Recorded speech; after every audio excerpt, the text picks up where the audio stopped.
I wish I could speak some Greek words, and I would very much like to address this audience through such a beautiful, ancient language, a language that was spoken by people that brought so much beauty to this world and that spoke so beautifully about art and beauty. But unfortunately I don't, and so I am addressing you in English, while I know that your Albanian is not so good. And I want to say first and foremost that I'm very grateful for such a stunning welcoming and for such a special event. It's not my first art exhibition, but it's the first time that I visit a country like a prime minister, and I don't have in my bag only my notes, but also my art. And I'm deeply grateful to Nikos, who was instrumental in making this happen after having visited my office and having wanted to bring it here.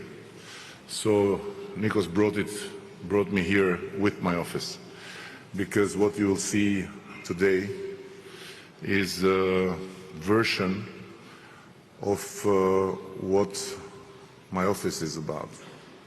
My drawings from my desk, my sculptures, among which few of them are hanging on my office, and the wallpaper, which is made by my drawings. And I want also to thank Katerina, who has been very patient, because she's a highly professional curator, and she has never worked before with a prime minister, because, by the way, I am the best artist among prime ministers, and no doubt the best prime minister among artists. So Katerina is used to be herself the prime minister when she has to deal with her subjects. So it was a different experience, because she needed my time, I didn't have time, she needed my attention, my mind was elsewhere. Like it is when I draw, because drawing in my office, it's not thinking about what I do with my hand, but it's letting my eyes walk with my hand while my mind is completely concentrated in the topic that is being discussed with my collaborators, or in my phone conversations, or while I'm thinking about the decisions to be made in my own. So it's really very humbling that I'm received here in this amazing palace, which has an incredible history. And let me share with you something very personal.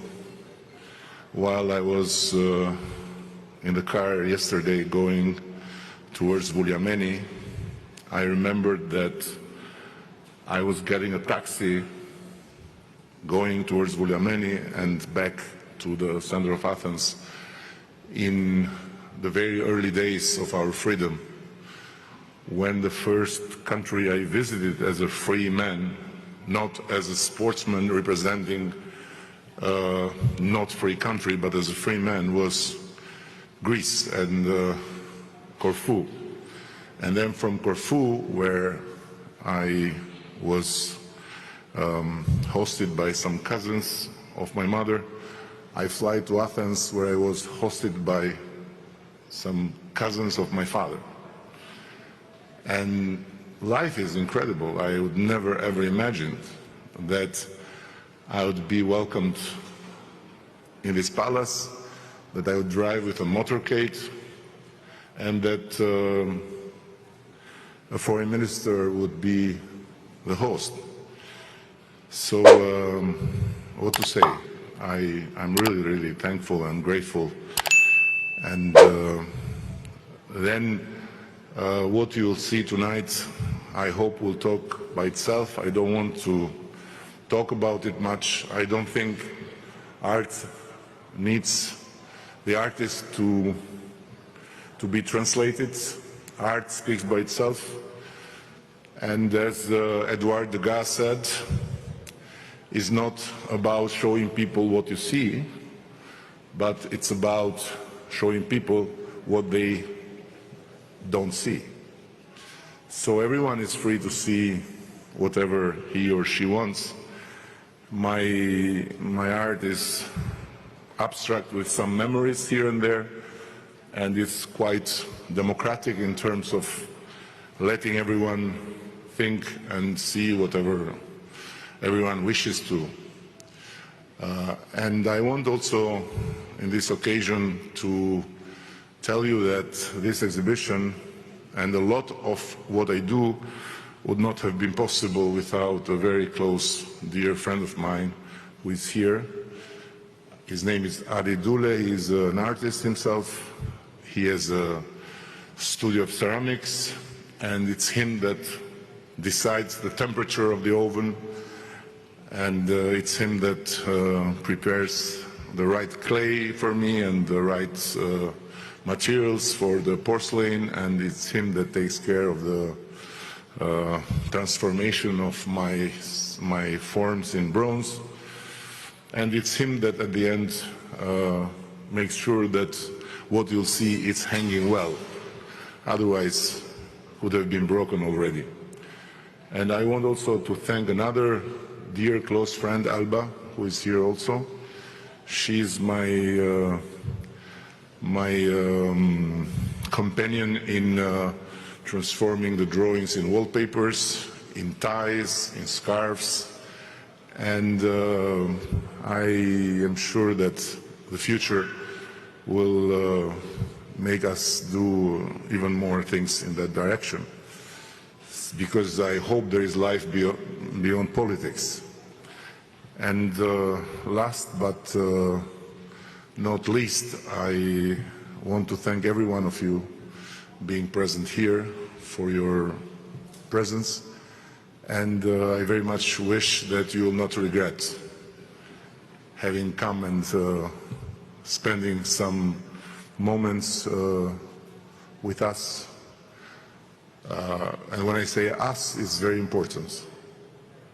You know, modesty is not my strongest virtue, but I must admit publicly that I would be not who I am without someone that is taking care of me, it is enduring me, is patiently helping me to be a better person. That is Linda, my wife, and that among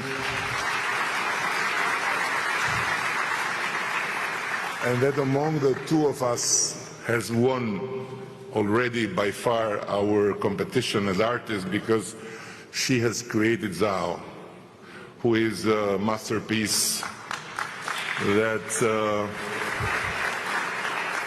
I'm sure even Phidias would be jealous of Linda, let alone me. So thank you, and I must confess before leaving the floor that after having made so many speeches in so many occasions, I nearly never feel deeply emotional, but I am deeply emotional tonight. And this is not a politician word. This is an artist confession. Thank you.